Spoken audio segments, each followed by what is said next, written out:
Tere! Mina olen Mere Munkel, Tallinna Teeninduskooli õpilane. Õpin toitlustusteenindust ja olen esimesel kursusel. Mina näitan teile, kuidas teha pasta bologneset, ühte maailmakuulsat ja imelist pastatoitu, mis ma oletan, et meeldib kindlasti väga paljudele ja väga paljud on tegelikult ilmselt ka juba söönud, aga sama paljud ilmselt ei ole seda ka teinud või vähemalt sellises mahus, kui seda tegelikult tehakse. Nii et loodan, et saate nii mõnegi hea nipisid ja proovite isegi kodus järgi. Esimese asjana on kindlasti soovitatav ära pesta ka oma käed, et toit oleks puhas ja kindlasti teha ka seda toidu tegemise vahepeal ja ka lõpus, et kõik oleks ühesõnaga puhas ja hügieeniline. Siis alguses teha käed mäed, nii palju kui varikust mäged, siis võtta seepi. Mina soovitan kasutada lededa seepi, sest et see ei tee käsi kuivaks ja see on üldiselt parem, aga muidugi kõik sobib. Ja hästi korralikult puhtaks käed. Ja siis uuesti ära vaastada ka seep, et ei jääks liiga palju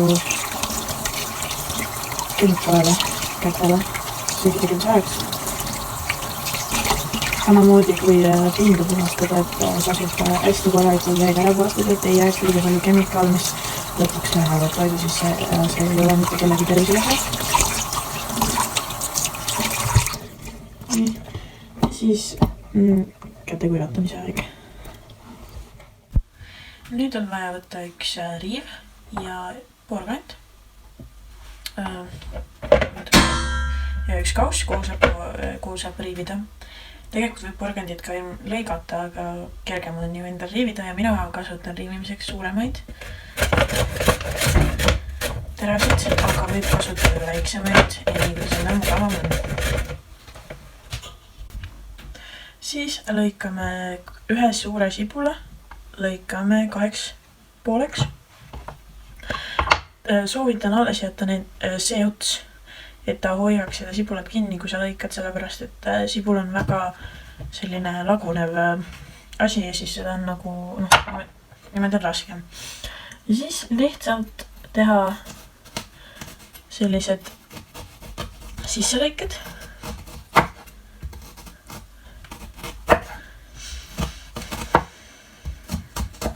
Ja siis siia siuke, et nad tuleksid väiksemad natukene.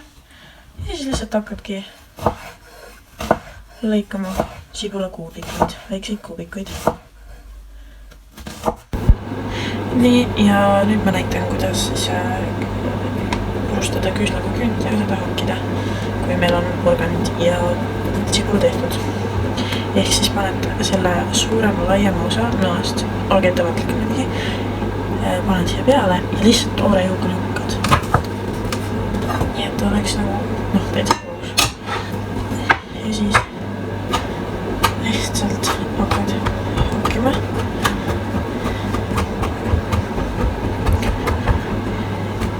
Ehk siis hoiad kätt siin peal, niimoodi. Ja siis nagu lihtsalt nagu lükkad. Ta ei ole nagu päris lõikamine, ta on lihtsalt rohkem nagu süke jõuga lükkamine. Ja siis teed hästi tükkideks.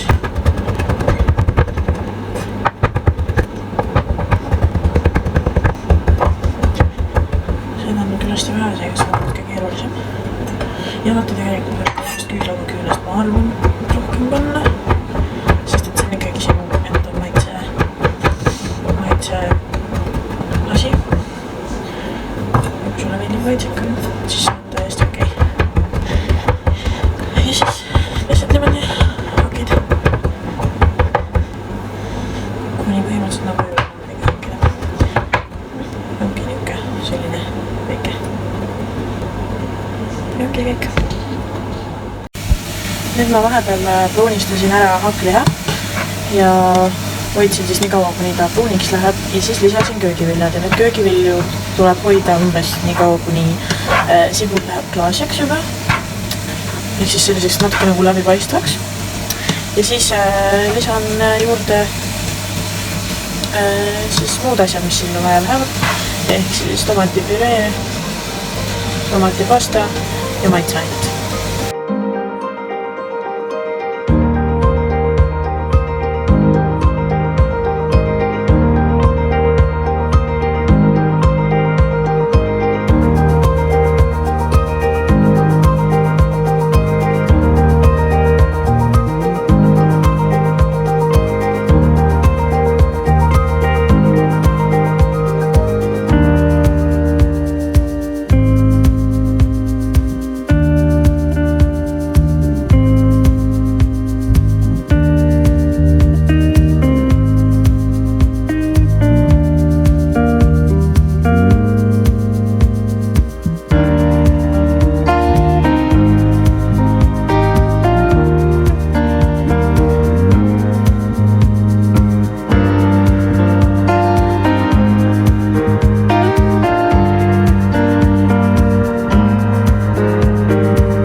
Keerama, kasutad abinalusikat ja paned selle siia alla